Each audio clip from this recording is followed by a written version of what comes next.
जय Jagannath friends.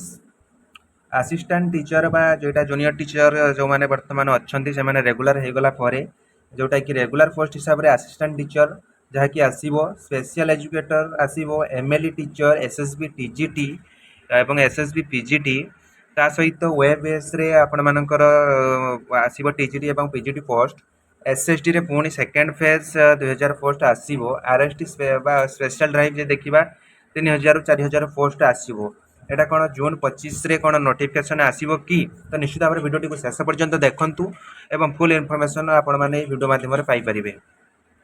Video को निश्चित भाव शेष पर्यंत देखिए आपण मानकर मतामत देवे।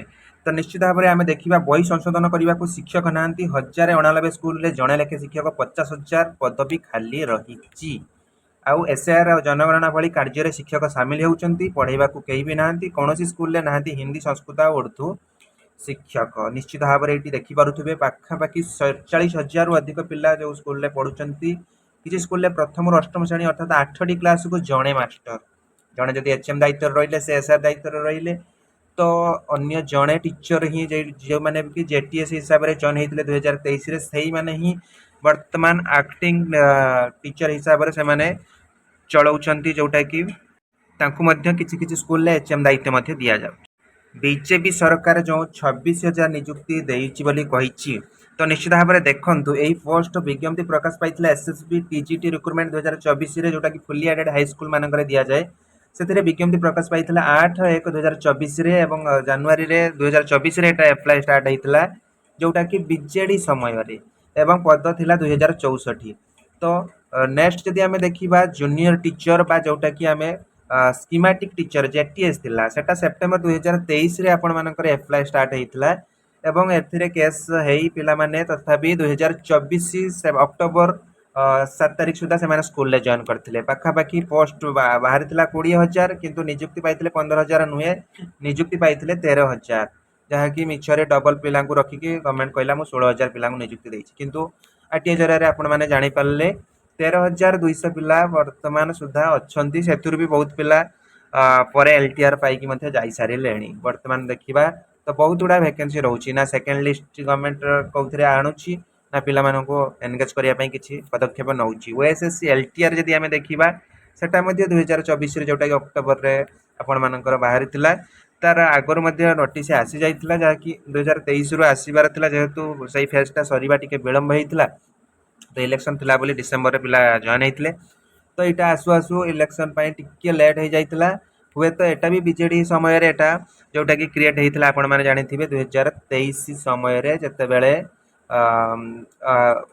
गवर्नमेंट चाहिए एलटीआर पोस्ट किसी क्रिएट करने तो से बीजेडी समय ही यहाँ क्रिएट होता ये सबू ताहले आम यहाँ कहवा यहाँ बीजेडी अवदान था बोली आउ आपण मानकर 2000 एसएसडी टीचर जोटा रिक्रुटमेंट वर्तमान सुधा चली सहीटा रिक्रुटमेंट 2023-24 रु आरंभ होता जहाँकि एपर्यंत शेष हो पारना तो अन्य डिपार्टमेंट कथा छाड़ू टीचिंग रे आम यदि देख पाखापाखि 29,000 रु अधिक शिक्षक पद वर्तमान सुधा खाली माने नीड हो तो निश्चित भाव में सब जिन आपने जानी सारी आसंता 25 तारिख रे राज्यव्यापी आंदोलन होउची विभिन्न जोटा कि हाई स्कूल रे 1652 नूतन अनुदान प्राप्त हाईस्कल 5,500 समथिंग पोस्ट ता सहित सरकारी हाईस्कल 8,000 सहकारी शिक्षक जोटा कि 15,000 आम जी कहवा से मिसिक सब रही 15,000 केवल असिस्टेंट टीचर नुहे से एमएलई टीचर एवं से जो मैंने स्पेशल एजुकेटर सबकि पोस्ट देखा 15,000 आसूसी ओएबीएस 1800 समथिंग पोस्ट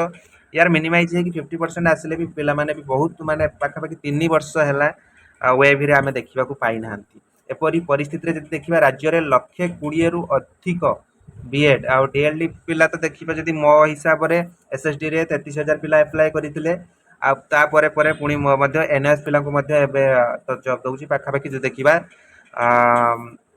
40 रु 45,000 केवल सिटी पिला ही बाहर जाए कारण एवर्ष भी 6,000 प्रत्येक वर्ष 6-7,000 पिला बाहर सहित स्पेशल सिटी पिला बाहर एनएस पिला जो मैंने ओटीईटी पास करूँ तो निश्चित से रही पाखापाखि 40 रु 45,000 पेपर वन जदि आम देखा ये एप्लाय करेंगे तो निश्चित भाव में आमर जेतेक संगठन अच्छा जेतेक टीचर अच्छा समस्ते सेठारे एकाठी होती जून 25 लोयर पीएमजी ଆପଣ ଜାଣିଥିବେ ଯେଉଁମାନେ ବସ୍ ହଉ ବା ଟ୍ରେନ୍ ହଉ ଯେମିତି ହଉ ବି ଆପଣ ଆସିକି ଜୁନ୍ 25ରେ ଲୋୟର ପିଏମ୍ଜି ଯେଉଁଟାକି ଭୁବନେଶ୍ୱର ଗାନ୍ଧୀ ମାର୍ଗ ଯେଉଁଟାକି ସଚିବାଳୟ ସାମ୍ନାରେ ନିଶ୍ଚିତ ଭାବରେ ପ୍ରେଜେଣ୍ଟ ନିଅନ୍ତୁ, ରୁହନ୍ତୁ, ନିଜର ହକ୍ ପାଇଁ ଲଢ଼ନ୍ତୁ। ଆପଣ ନ ଲଢ଼ିଲେ ଏମିତି ପଢ଼ୁଥିବେ, ଏମିତି ଦିନ ରାତି ଏକ କରିକି ପଢ଼ୁଥିବେ କିନ୍ତୁ ପୋଷ୍ଟ ଆସୁନଥିବ। ନିଶ୍ଚିତ ଭାବରେ ଇମ୍ପୋର୍ଟାଣ୍ଟ ନୋଟିସ୍ ଦେଖିପାରୁଥିବେ, ଜୁନିୟର ଟିଚର ବା assistant teacher RST, SSB, TGT, PGT ୱେବିରେ ରିକ୍ରୁଟମେଣ୍ଟ ଏବଂ SSDରେ ମୁଁ ବି ଏଥିରେ ଆଡ଼୍ କରିଦେଉଛି। SSDରେ ପୁଣି ସେକେଣ୍ଡ ଫେଜ୍ ଆସିବ ବୋଲି ଗଭର୍ଣ୍ଣମେଣ୍ଟ କହିଥିଲା, ଯାହାକି 3 ବର୍ଷ ପର୍ଯ୍ୟନ୍ତ କାଢ଼ିବା ପାଇଁ। ତ ନିଶ୍ଚିତ ଭାବରେ ହଙ୍ଗର ଷ୍ଟ୍ରାଇକ୍ ହେଉଛି ଜୁନ୍ 25ରୁ ଷ୍ଟାର୍ଟ ହେଉଛି। ଆପଣମାନଙ୍କର ଦାୟିତ୍ୱ ନିଶ୍ଚିତ ଭାବରେ ଫୁଲଫିଲ୍ କରନ୍ତୁ। ଆପଣ ଯେତେବେଳେ ପଢ଼ୁଥିଲେ, ହିଷ୍ଟ୍ରି ପଢ଼ୁଛନ୍ତି, ତ ନିଶ୍ଚିତ ଭାବରେ କହୁଥିବେ ଆମେ ଯଦି ସେତେବେଳେ ଥାନ୍ତେ, ଦେଶ ସ୍ୱାଧୀନ ଯେତେବେଳେ ହେଉଥିଲା ନା, ଆମେ ଯଦି ଥାନ୍ତେ ନିଶ୍ଚିତ ଭାବରେ ଆମ ନାଁଟା ମଧ୍ୟ ହିଷ୍ଟ୍ରିରେ ରହିଥାନ୍ତା ବୋଲି ଆପଣ ଭାବୁଥିବେ। ନ ଭାବିଲେ ବି ଆପଣ ଫିଲ୍ କହୁଥିବେ ଯେ ଆମେ ଯଦି ସେତେବେଳେ ଥାନ୍ତେ ନିଶ୍ଚିତ ଭାବରେ ଆମେ ମଧ୍ୟ ଦେଶ ପାଇଁ କିଛି କରିଥାନ୍ତେ। ଏବେ ସମୟ ଆସିଛି ଦେଶ ପାଇଁ, ତ ଯାହା ହଉ ନିଜ ପାଇଁ କିଛି କରନ୍ତୁ। ନିଶ୍ଚିତ ଭାବରେ ମୁଁ ଆପଣଙ୍କୁ କହିବି ଯେ ଆପଣ ଜୁନ୍ 25ରେ ଯଦି ଆସୁଛନ୍ତି, ପାଖାପାଖି ଯଦି 5000 ପିଲା ଯଦି ଏକାଠି ହେଉଛନ୍ତି ନା, ଗଭର୍ଣ୍ଣମେଣ୍ଟ ପୁରା ଥରହର ହେଇଯିବ। କାରଣ ଇଏ ବିଜେପି ଗଭର୍ଣ୍ଣମେଣ୍ଟ ନିଶ୍ଚିତ ଭାବରେ ସେ ଚାହିଁବ ଯେତେ ଆର୍ଲି କାଢ଼ିବା ପାଇଁ। ଆମେ କେବଳ ଶୁଣିଛେ ଯେ ଅଗଷ୍ଟ ହେଇଯିବ, ସେପ୍ଟେମ୍ବର ହେଇଯିବ, ଏଇସବୁ ରିକ୍ରୁଟମେଣ୍ଟ ଆସିବା ପାଇଁ। କାରଣ ଆଗାମୀ ଦିନରେ ଇଲେକ୍ସନ୍ ଅଛି, ପଞ୍ଚାୟତ ଇଲେକ୍ସନ୍ ଆଗରୁ ହିଁ ବିଜେପି ଗଭର୍ଣ୍ଣମେଣ୍ଟ ପୋଷ୍ଟ କାଢ଼େ। ଯେକୌଣସି ଗଭର୍ଣ୍ଣମେଣ୍ଟ ହଉ, ଇଲେକ୍ସନକୁ ସେମାନେ ହିଁ ଫୋକସ୍ ଦିଅନ୍ତି। ତ ନିଶ୍ଚିତ ଭାବରେ ଇଲେକ୍ସନ୍ ଯେହେତୁ ଅଛି, ପଞ୍ଚାୟତ ଇଲେକ୍ସନ୍ ଜାନୁଆରୀରେ ହେବନି, ଫେବୃଆରୀରେ ବି ହେବନି 2027ରେ, କାରଣ ମେଟ୍ରିକ୍ ଏକ୍ଜାମ୍ ଅଛି, +2 ଏକ୍ଜାମ୍ ଅଛି ଆପଣମାନଙ୍କର। ତ ଟିଚର ମାନେ ମଧ୍ୟ ସେଥିରେ ଏନଗେଜ୍ ରହିବେ।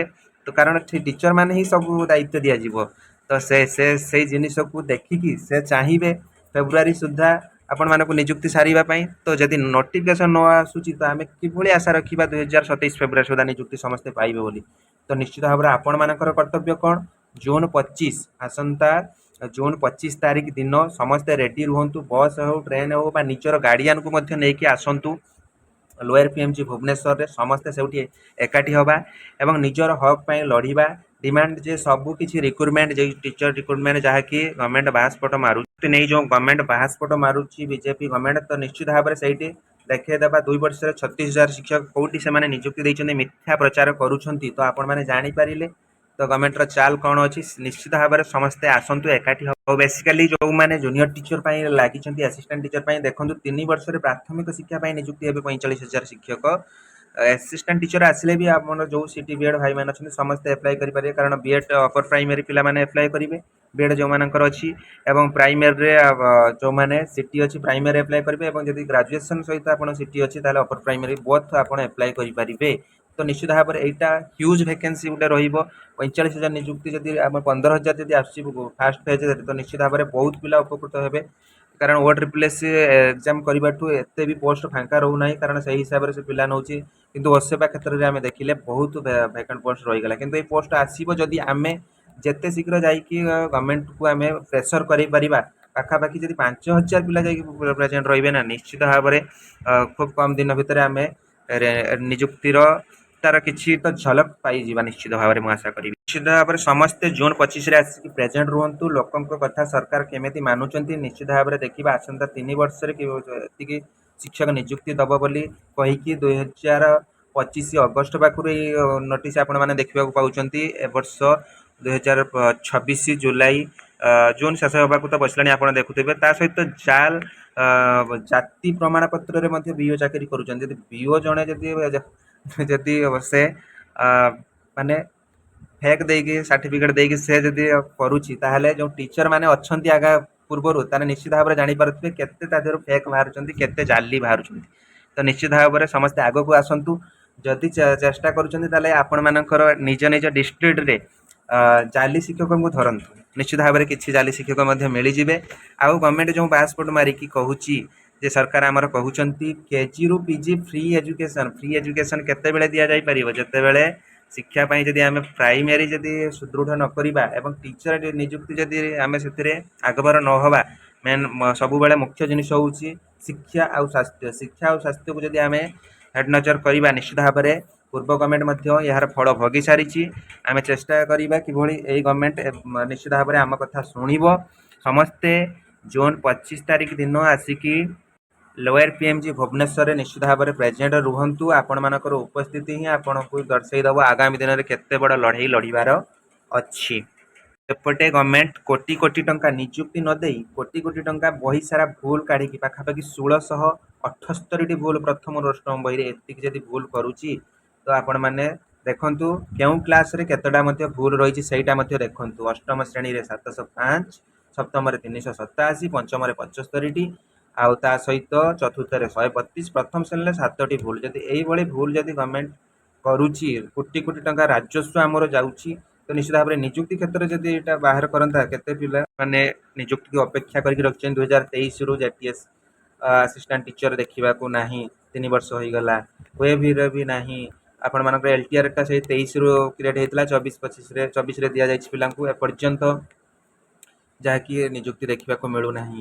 तो एसएसबी टीजीटी मध्य सेम तो यही सब जदि आपण घरे बसीजे किसी भी हम ना आपन को समस्त को अनुरोध रहा आपण मैंने जून 25 तारीख लोअर पीएमजी रे समस्त आसिक प्रेजेंट रुहतु आपण मैंने फिजिकाली बा फाइनेंशियल जदि आपण पारुचंती पिला को हेल्प करंतु फिजिकाली आसिले निजे लड़े लड़िले जेतेबेले हिस्ट्री रे आमे देखिथिले गांधी गोपबंधु लड़ुथिले तो आम मन भी केतेबेले क्रिएट हेतला आमे भी किछि लड़ी परिबा आमे भी किछि समाज पई करि परिबा आसंतु समाज रे पई किछि एबे वर्तमान आपनकर समय आसी जाइछि किछि करंतु निजर स्वार्थ पई मध्ये आसंतु जाहे कि रिक्रुटमेंट कि भली आर्ली आसी परिबो जेते जल्दी आसीबो आमे चाहिबा से कारण या भितर एप्लाय अच्छी एप्लाय तो मास एप्लाय लगे एग्जाम पाई मास 1.5 मास गवर्नमेंट समय नब तार एग्जाम करेला परे तार पुणी रिजल्ट पाई तार आंसर की रिजल्ट ता सहित पुणी वेरिफिकेशन पुणी काउंसलिंग तो स्कूल चॉइस ये सब तो बहुत टाइम लगी जीवो ना जदि गवर्नमेंट ठीक नवेम्बर डिसेम्बर जदि काढ़ी